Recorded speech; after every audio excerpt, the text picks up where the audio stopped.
नमस्कार, ये हैं दानिश सिद्दीकी। अब तस्वीरों में हैं, पेशे से फोटो जर्नलिस्ट रहे थे, कैमरे से फोटो खींचने वाला पत्रकार। अच्छा लंबा ऊंचा कद था, पुलित्जर पुरस्कार से सम्मानित थे ये। दरअसल तालिबान ने इनके सबको ICRC को सौंपा था। ICRC बोले तो international committee of red cross society. तो इनके सबको तालिबान ने रेड क्रॉस सोसाइटी को सौंपा था। और ख़बर ये है कि तालिबान और अफ़गान की सेना के बीच जो झड़प हो रही थी, गोलीबारी हो रही थी, उसमें ये दानिश सिद्दीकी मारे गए। अरे भैया, दानिश सिद्दीकी झड़प में मारे गए ये खबर तो है, लेकिन फिर उनके शव को तालिबान ने कैसे सौंपा रेड क्रॉस सोसाइटी को?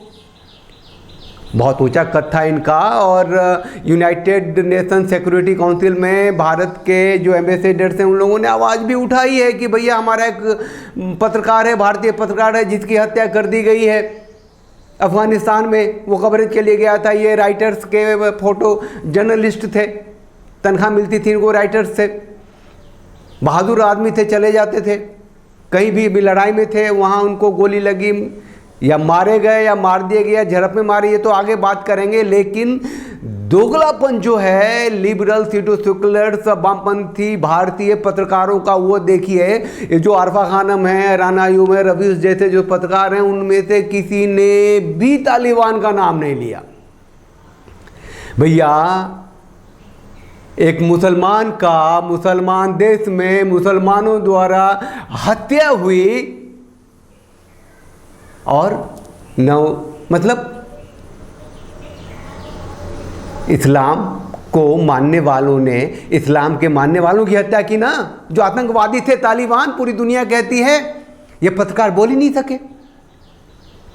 बंदूक से निकली गोली को लानत भेजने वाले सब हैं। कितनी फटती है लोगों की, या क्या माइंडसेट है, क्या आइडियोलॉजी है। एक आतंकवादी को आतंकवादी न कहें और आंसू बहाएं किलो भर भर के। दरअसल क्या है कि एक एक जो रिएक्शन है वो आपके सामने मैं अभी पढ़ूंगा। और बड़ा ही दुख है अंतरात्मा से, एक आतंकवादी के द्वारा दानिश की हत्या हुई है। और इस बात को नहीं कहने वालों को 100 लानत।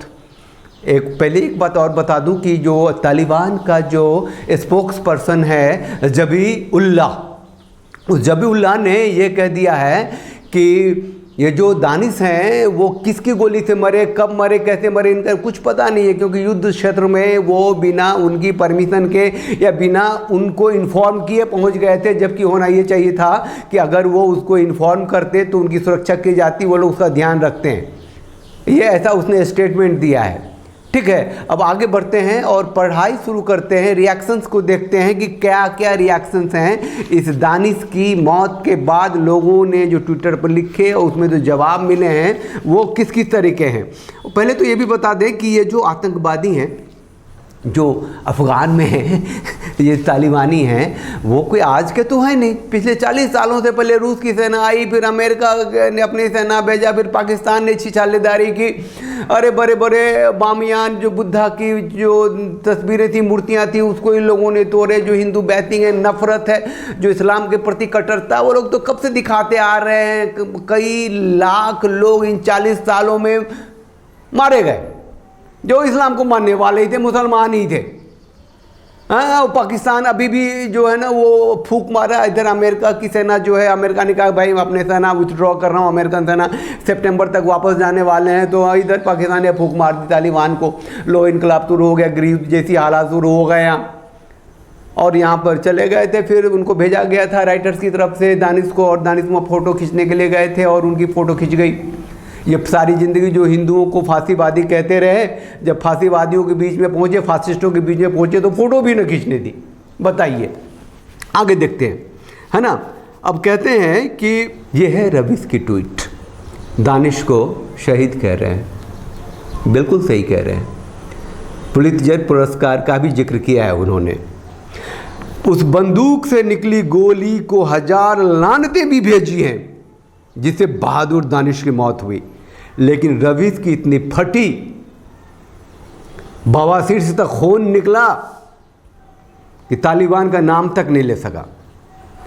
तालिबान को आतंकी तो दूर, एक मजहबी ग्रुप भी नहीं कर सका।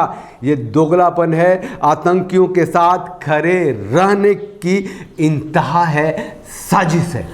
ये काजल हिंदुस्तानी है। इन्होंने बंदूक से निकली गोली वाली लाइन को अंडरलाइन किया और लिखा सेकुलरिज्म एट इट्स पीक।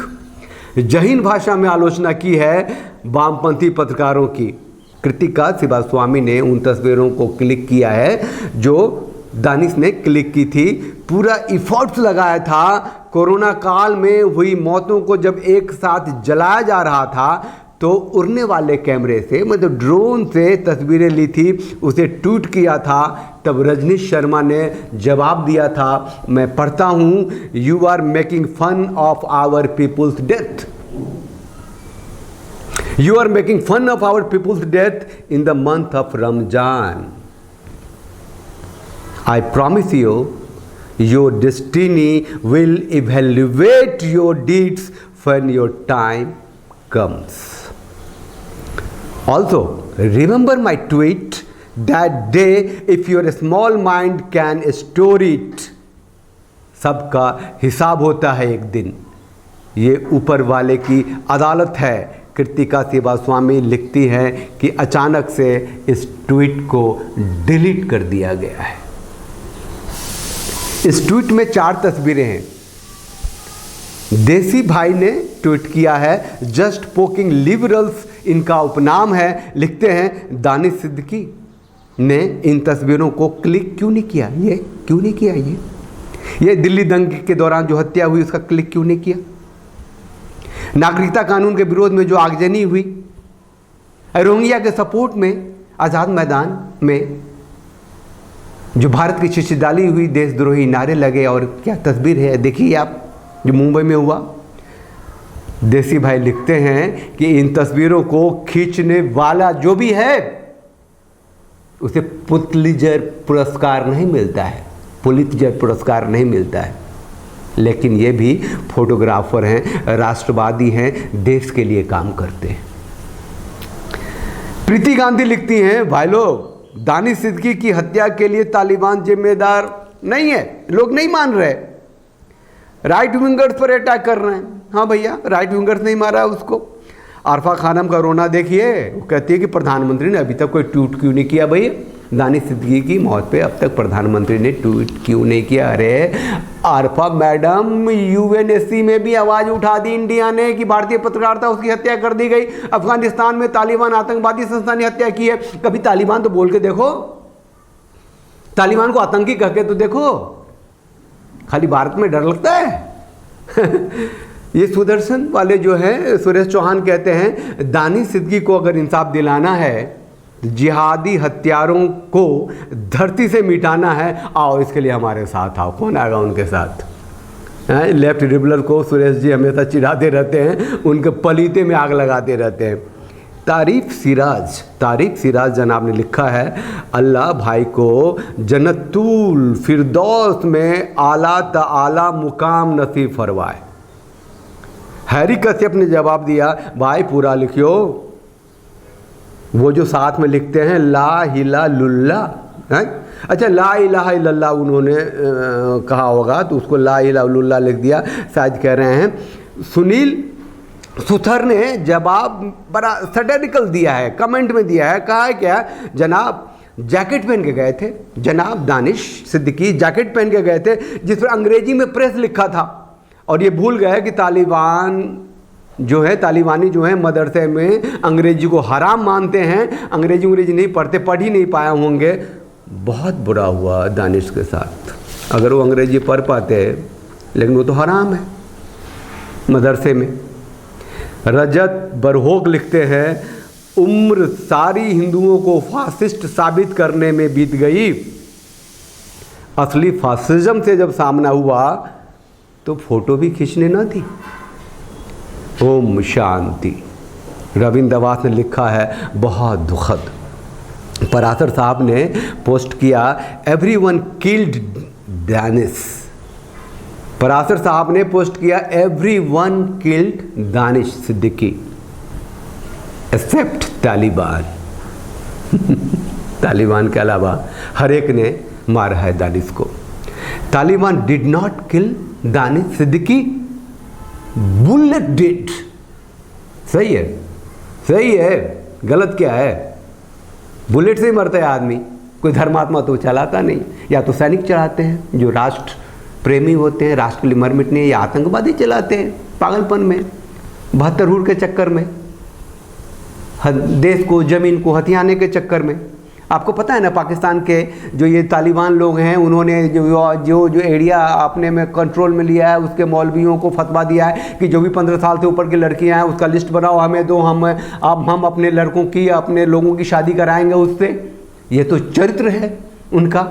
आतंक भी फैलाते हैं तो औरतों के लिए, औरतों को लूटने के लिए, उसे माले गनीमत मानते हैं। पहले काफिर के औरतों को मानते थे, अब तो जो भी मिल जाए सब माले गनीमत है, आओ ले आओ, 15 साल से ऊपर की होनी चाहिए। ये अभी फरमान दिया है उन लोगों ने इसी गृह युद्ध के बीच में। अरे कश्मीर को से जब धारा 370 हटा, कश्मीर से जब धारा 370 हटा, तो ये दानिश सिद्दीकी ने एक मंच से जो अपने जहर उगला, उनके चेहरे पे जो नफरत है वो आप देखिए, आप समझ जाएंगे कि ये आदमी राष्ट्र के लिए। In 2019, the Indian government scrapped the controversial Article 370, a constitutional provision which allowed the state of Jammu and Kashmir to make its own laws. And unprecedented sanctions were imposed on the valley. It included communication blackout, detentions of hundreds of political workers, and restrictions on the movement of civilians. Sora, a densely populated enclave, became the epicenter of resistance against the Indian government. Residents, led mostly by women, protested during the daytime, while young men armed with stones and sticks guarded the neighborhood from forces. Many were injured as Indian forces tried to come into this neighborhood on multiple occasions. खैर, ये भारत है, ये प्रजातांत्रिक देश है, यहाँ सभी विचारधाराओं को स्वागत है। सभी विचारधारा के लोगों को यहाँ पूरी इज्जत मिलती है। वो 1000 बात देश के विरोध में कहे, जिसे मैं राष्ट्रवादी मानता हूँ, राष्ट्र के विरोध में दानिश थे, लेकिन जो उनकी विचारधारा है वो नहीं मानती, इसीलिए हम भी नहीं मानते हैं। वो कितनी गाली दे दें हिंदुओं को, फासिज्म को, मोदी की सरकार को, किसी ने उनको कुछ नहीं किया। लेकिन जो असली में फासिज्म है, जो मिलिटेंसी है, जो टेररिज्म है, जो इस्लामिस्ट फोर्सेज हैं, जो खून खराबा करते हैं, उन्होंने दानिश सिद्दीकी को एक तस्वीर भी खींचने नहीं दी, गोली मार दी। और ये सच्चाई है, इसे समझना पड़ेगा। आप लोग चैनल को लाइक कीजिए, शेयर कीजिए, सब्सक्राइब कीजिए, साथ बने रहिए। भारत के रीति रिवाज, सभ्यता, संस्कृति, परंपरा, राष्ट्रीयता में घुले मिले रहिए। उसी से सार्थक दिशा में प्रगति होगी, देश एक होगा, मजबूत रहेगा। तो एक साथ बोलिए, भारत माता की जय, वंदे मातरम, जय भारत।